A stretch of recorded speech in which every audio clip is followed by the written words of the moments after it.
Niba gunle namdal shing yende gunye gemba bo semje gunye nye jebo tamje ken lai gu chai tsa.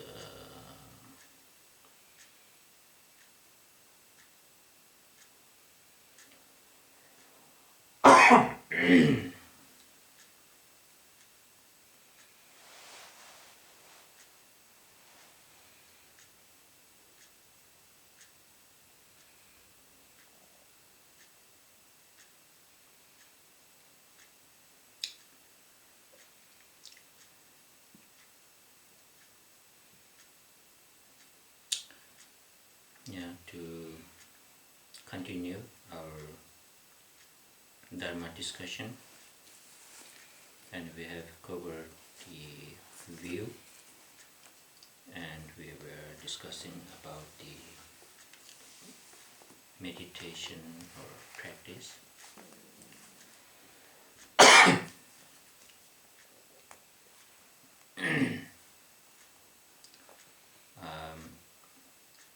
First of all, I think I should say this, that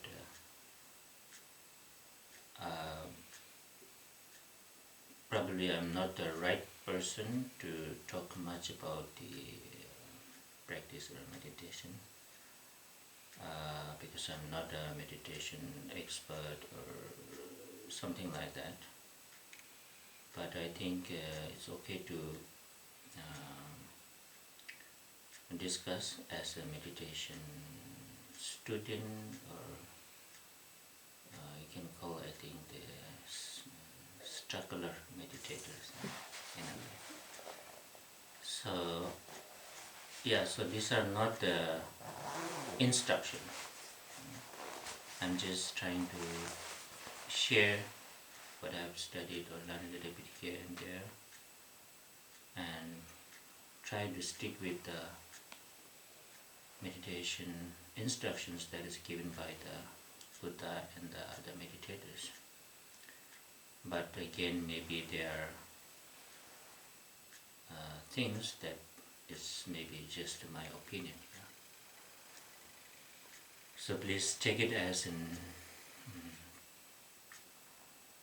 discussion or study rather than the instruction.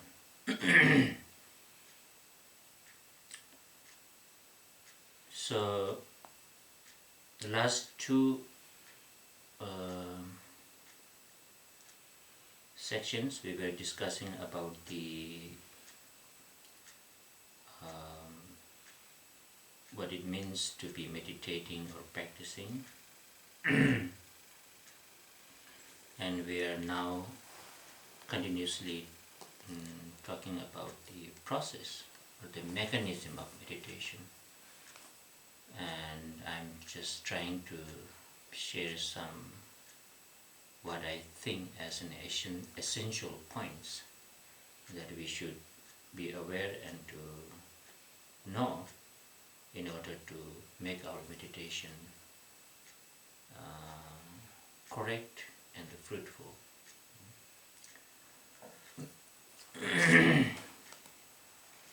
So I was saying that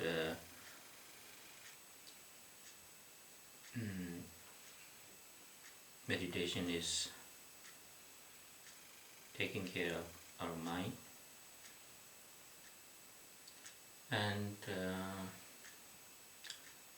also I think we can look in our self how our body works and how our mind works, functions,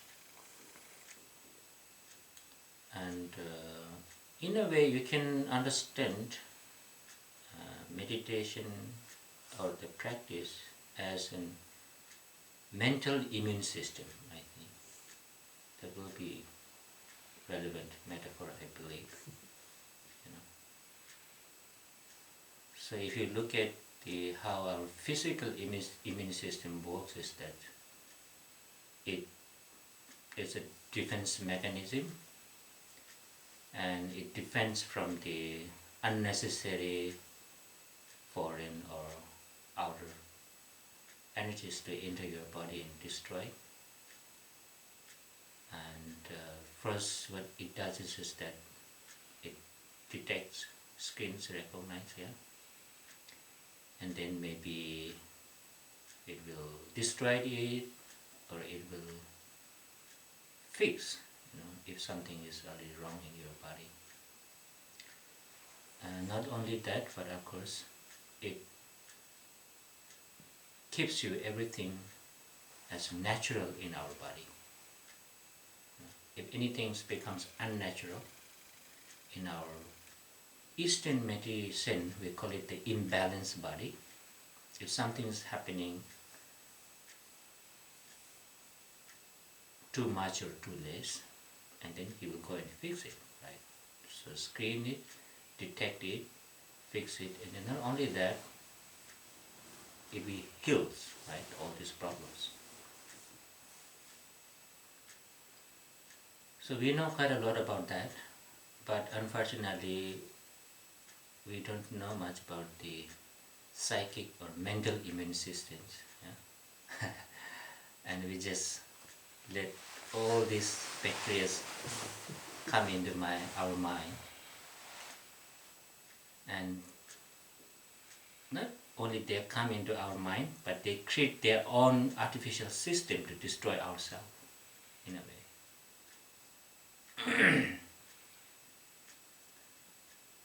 So if you look at, in a way, actually, when your body becomes imbalanced, you get sick. Similarly, when our mind becomes imbalanced, overly, if your mind is overwhelmed by attachment, we get sick. Most of actually what we call the mental illness, if you trace back, it's always this I, my, is coming from when it's too much, you get this emotional problems. And even though I think from the medical point of view, we say that when you lose your hope, to hold on, that's why you get mental problems such as depression. But if we really peel out our emotions and see from the Buddhist point of view, it's almost opposite. If you hold on, if your hope becomes too much, then you get depressed. So it's not happening because of losing the holding on, but sometimes we hold on something too much, not being able to let it go. But unfortunately, we feel like it's something that holding on is more wise, and letting go is problematic. Unfortunate our mind's reaction. So what I'm trying to say is that the meditation actually is kind of like detecting the unnecessary thoughts that it might enter into our mind and disrupt. So if we look at the process like mindfulness, conscientiousness, I'm not sure if I'm pronouncing that right, but you understand my meaning, yeah? Yeah. We call it station. And there's carefulness, yeah? The three things. It exactly like act like immune systems that you recognize, you detect, and you destroy it or you defend, And not only that, but if something's wrong, we heal it through this the mindfulness, consciousness, and carefulness. So these are three main tools. In a way, you can say that is the in the physical we have this the bacteria, the good bacteria that does that like an army. These three are like our good armies, psychic or mental immune system armies, which keeps us safe. And when our mind becomes imbalanced, they will detect and regulate it. So more you become an imbalance, more you become unclear, and you do something, as a result you suffer.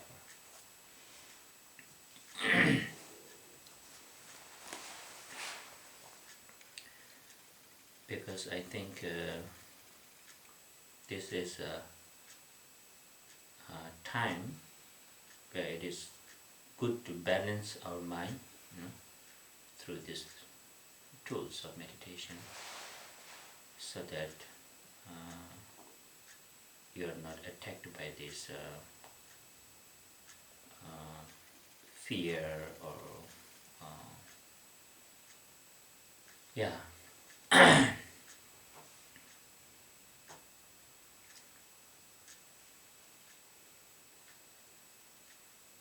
So in the meditation instructions, it says that there are three things that are very important, essentials, when you meditate, that you have to understand.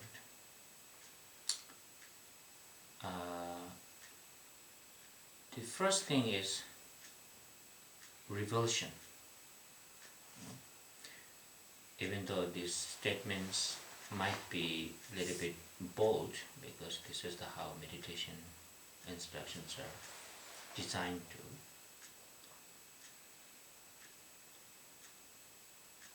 This is related to the renunciation.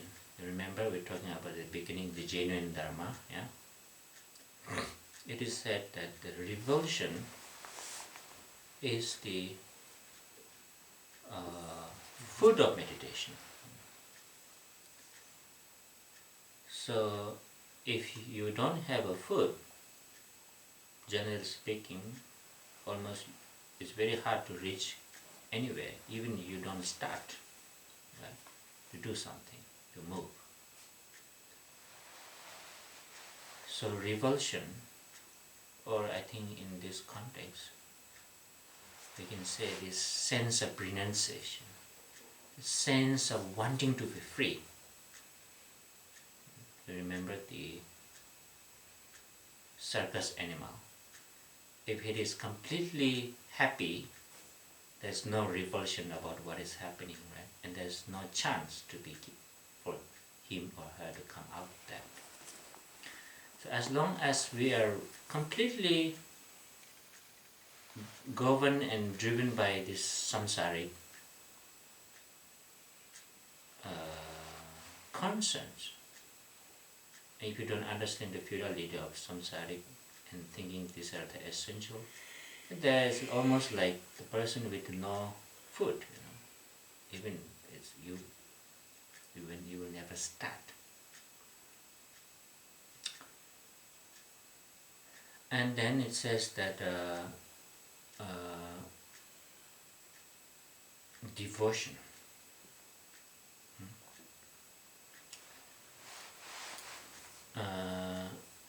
Devotion is like head of meditation. So now we might be a little bit confused, especially if you are not very much into this spiritual way of practicing. But here, devotion in the sense, yes, of course, Guru, his speech instructions, everything are very, very essential, his blessings. But in this context, when we say devotion, it means that having the courage to accept the reality. This is very important. So for example, like having a devotion in the dependent origination, confident, faith, trust. If I do this, this will happen because when there is cause, there is a result. Right? And all the other will come within. Similarly, having a devotion in the forces, even like having a devotion in the impermanent. That is what we are talking about. We are not just talking about some like person, guru, and then, it is part, but so when you have a devotion in Dharma, remember Buddha is only a teacher. He won't drag you from the samsara, but the real protection is Dharma. That's why having a devotion in Dharma, it doesn't necessarily mean just like this going and paying, like going to temple or offering prostration. Yes, these are part. But it means when you say I have a devotion to Dhamma, means I accept the reality. I believe in the reality. Remember, I believe in the conventional truth as a conventional. I believe, I trust that ultimate truth is ultimate truth. I trust, I accept that impermanent, the conditioned phenomena impermanent. And when you accept these things, then you are accepting, you are believing, you are having devotion to Dharma. Not necessarily becoming a monk or going to,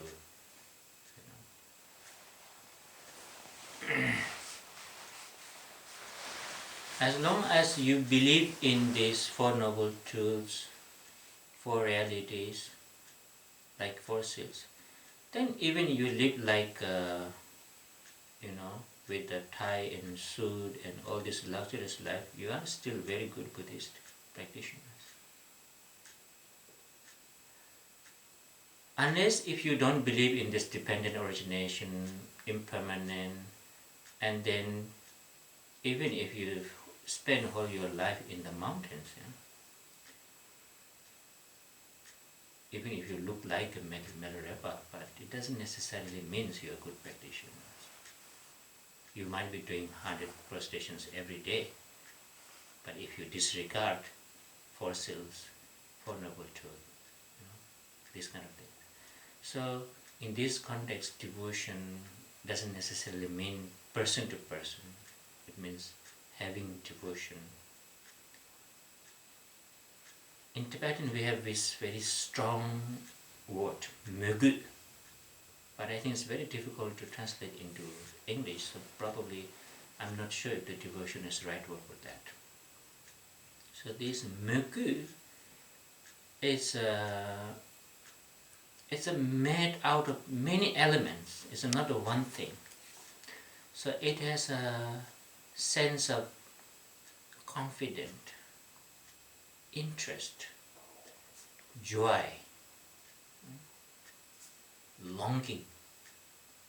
So it's made out of many combination thoughts and emotions, and it's very much related to our emotions, I would say, rather than thought. And also it is related to the karma.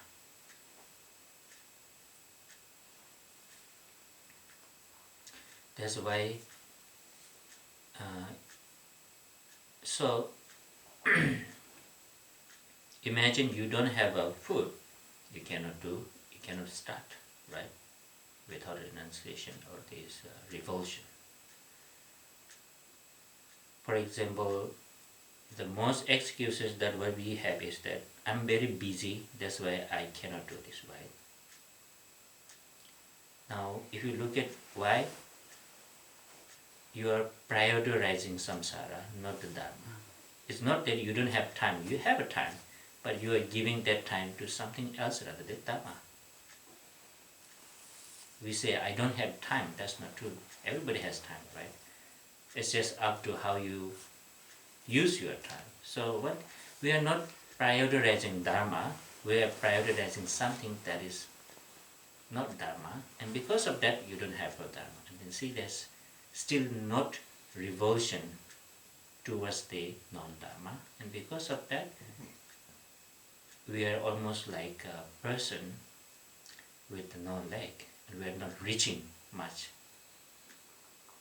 We are almost like a handicapped trying to climb Mount Everest or something like that. So I think maybe the revulsion is a little bit strong word. It means that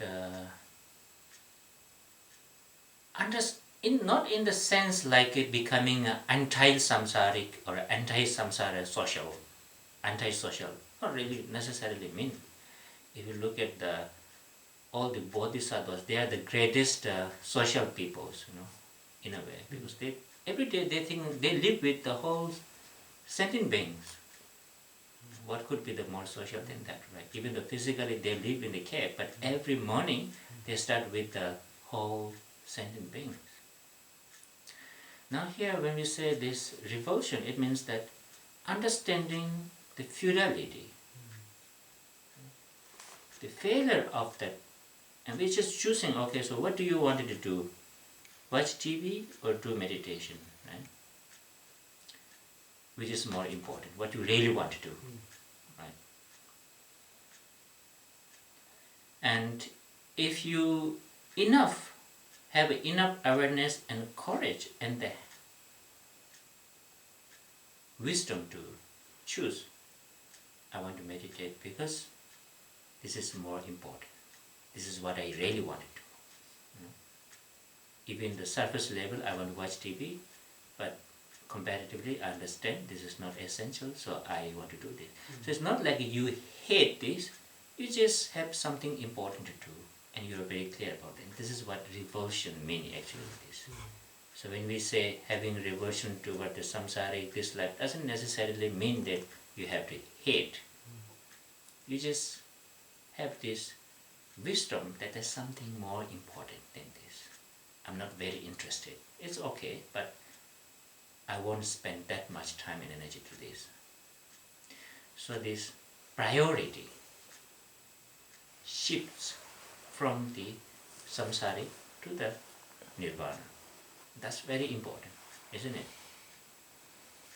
Many of us, we are kind of have this dilemma, not being able to prioritize Dharma. But then of course we say, if I don't do this, this will happen, that will happen. Actually, but most these are just excuses. If you really look at how hard it is to just survive and live, it's not that you don't have to spend 12, 11 hours, But we make it very large, complicated, and then say, I don't have time, I don't have energy, I don't have that. And probably we always take the time as excuses, and maybe being in the house for several weeks, then we realize, is the time problem or not, or so what the second excuse I should make, So revulsion, or this sense of knowing what is really important, and prioritizing that, and giving your time, energy towards that, and that is important. So that's why. Now the devotion again is like having a faith, not only faith, but being able to accept this reality. Actually in the Sanskrit, Dharma has several, but the one is the reality. It means the law of reality. Accepting the law of reality would be the accepting the Dharma, having devotion to Dharma. Not necessarily prostrating to the statue. Yes, these are also a gesture or the rituals in order to invoke our devotion, but itself is not that only that. It's just very surface level.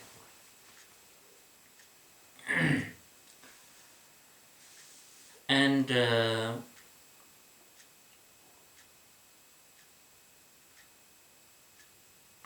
now the third very important thing it says is that the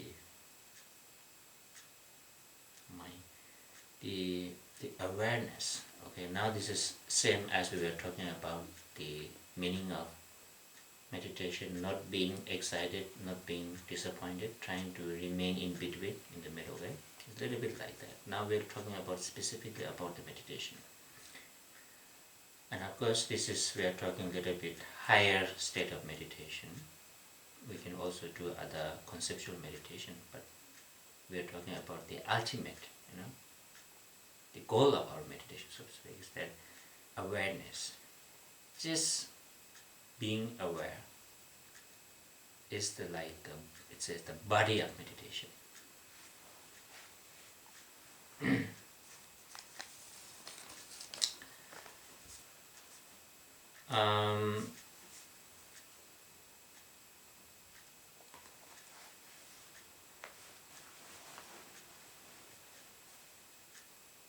Again,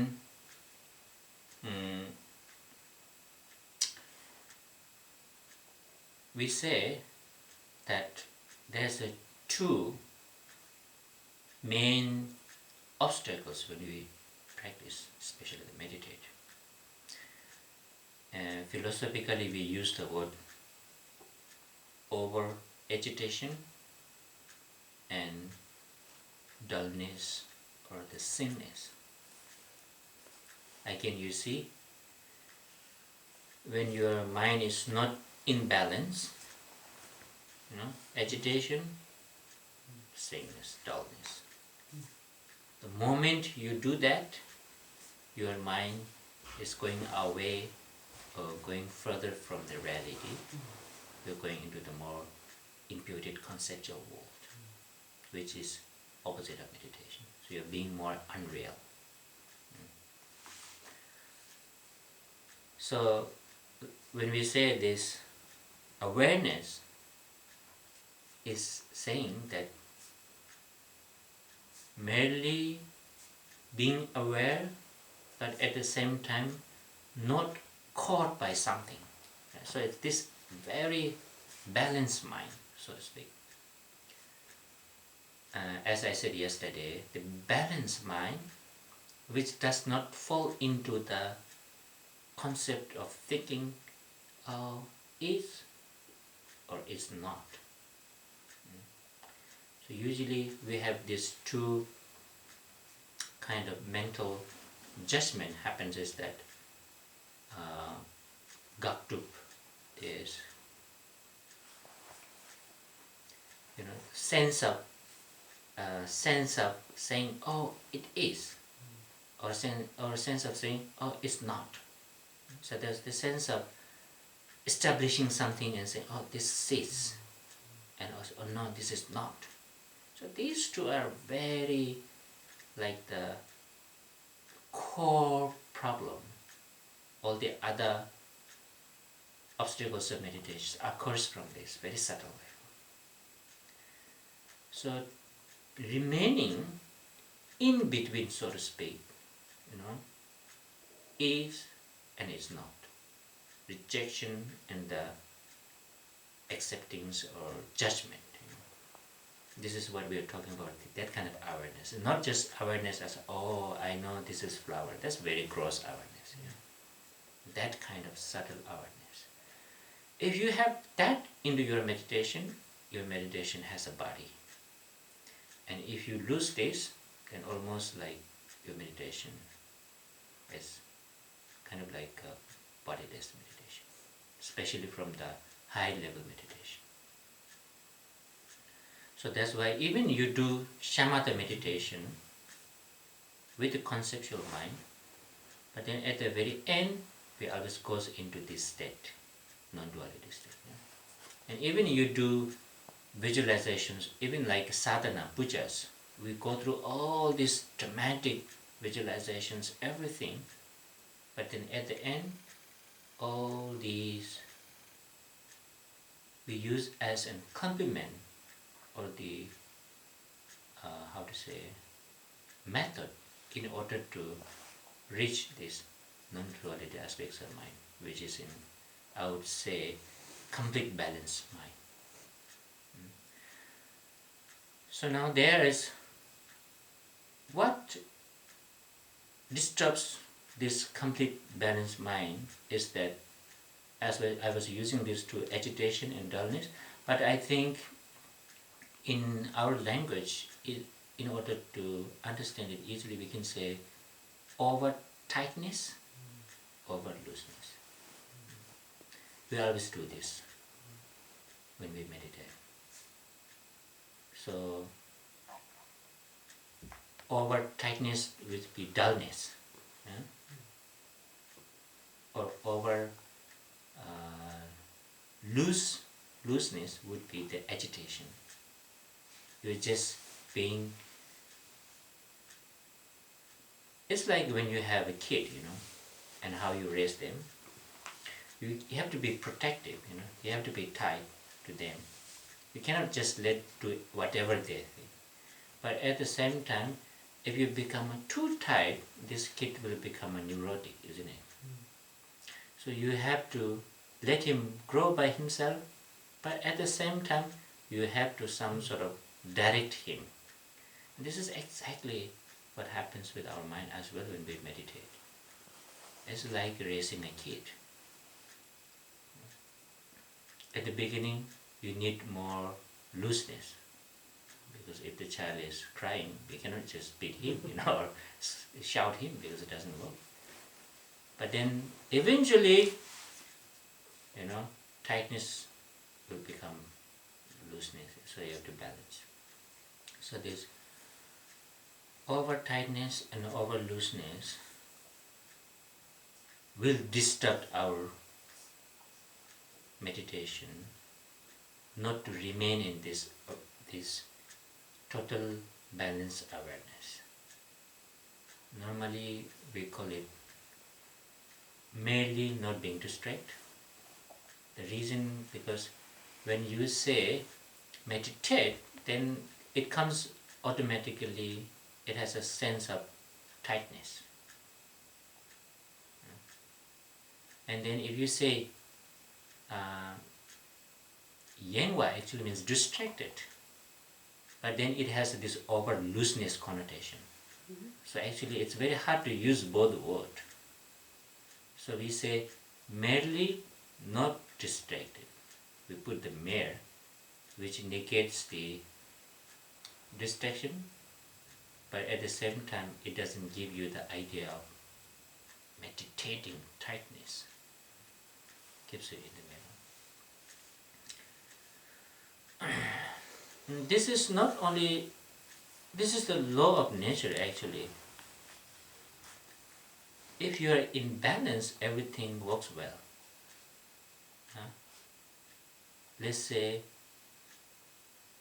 even like our body, yeah? If it is too hot, what happens? Things stop working. If it's too cold, things stop working, right? And then because of that, we have this inner system which keeps our body cold, or when it's necessary, or even warm when it's necessary, like if you're going into the mountains or going to the water. Yeah? Similarly, we need this system in our mind as well, but unfortunately we don't have.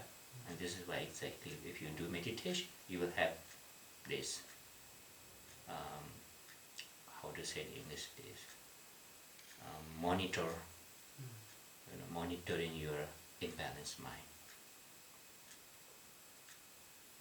And even like they say food, what happens if you eat too much? There's danger of getting sick. But if you don't eat, if you eat too less, it also becomes a problem. So it's same with mind. It's just a different layers. Maybe these are very gross, but in the mental, especially this, when we say the awareness is the body of mind, we're talking about quite a high level kind of practice, but the very core of our meditation. If you lose this, you lose the point of meditation. If you have this, no matter what meditation you do, you are practicing.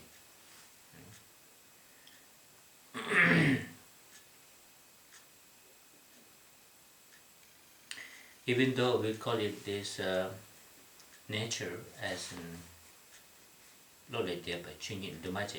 the uncompounded reality or phenomena beyond conceptual mind, but I'm not sure how much that helps us to understand. Yeah, philosophically we can talk like that, but I think if you keep this balance and imbalance, probably it will give us some idea how to take care of our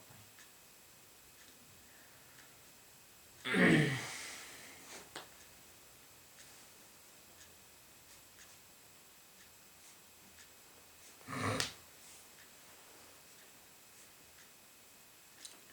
And maybe we can also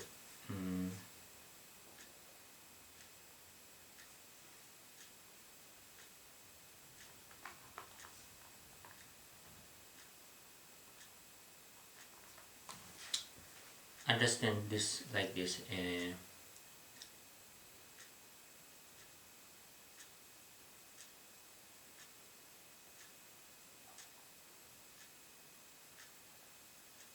Yeah, I don't know. Maybe let's say we don't fun, but normally many it and other gradual path text they says that the preliminary practice and actual practices are like this. Let's say this renunciation, yeah, and this revulsion would be like preparing perfect soil in order to grow your farm. Yeah. If you don't have a soil, then there's nothing to start farming. Yeah? It's like foundation, start point. And maybe devotion would be like putting a seed, the seed itself, which has a very potential to grow quickly. And then probably the awareness would be the seed itself, going from devotion and becoming a complete awareness, which will be the full tree.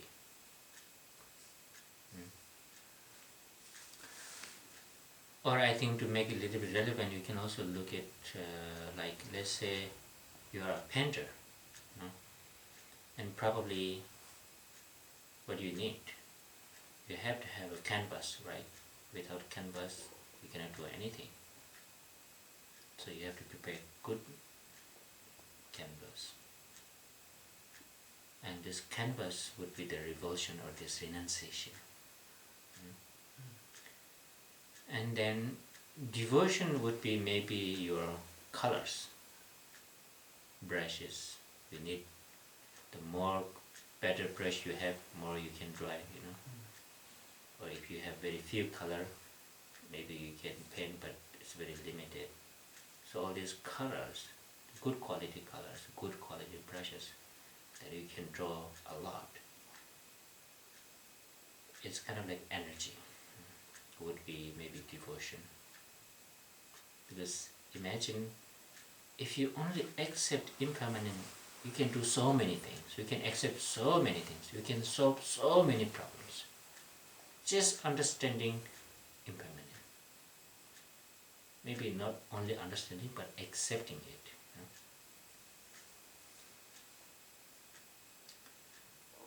And then probably the awareness would be the full picture. When you have nice canvas, you have all these colors and the brushes that you paint, and when the pictures become some sort of identity, what you really wanted to paint, probably we can also say as a process, we can, I think, understand something like that.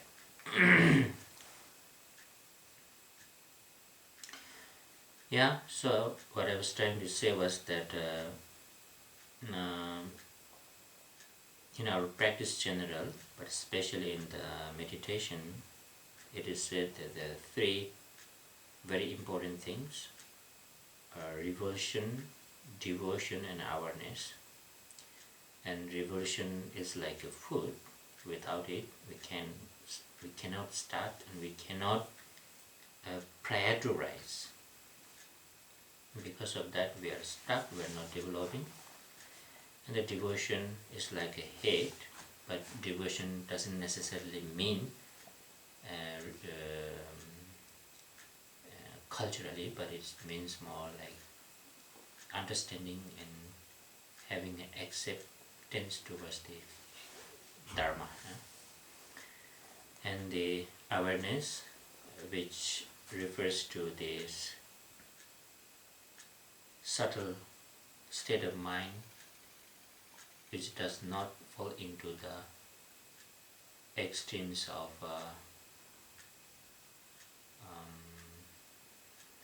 is or is not, by the method of being not too tight or not too loose. And this complete balanced mind, mere awareness, is called the awareness, which is like a body of the meditation.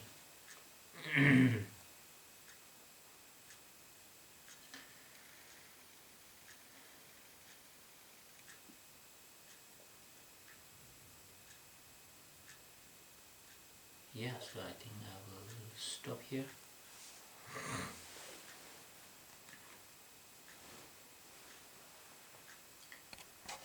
Sana Diyam Tamche Sikpani Tabne Lepe Dranam Pamje Ne Keganachi Palai Tupai Sipe Sole Drowa Drowa Sho. By this merit may all attain omniscience. May it defeat the enemy wrongdoing. From the stormy waves of birth, old age, sickness, and death, from the ocean of samsara may I free all beings.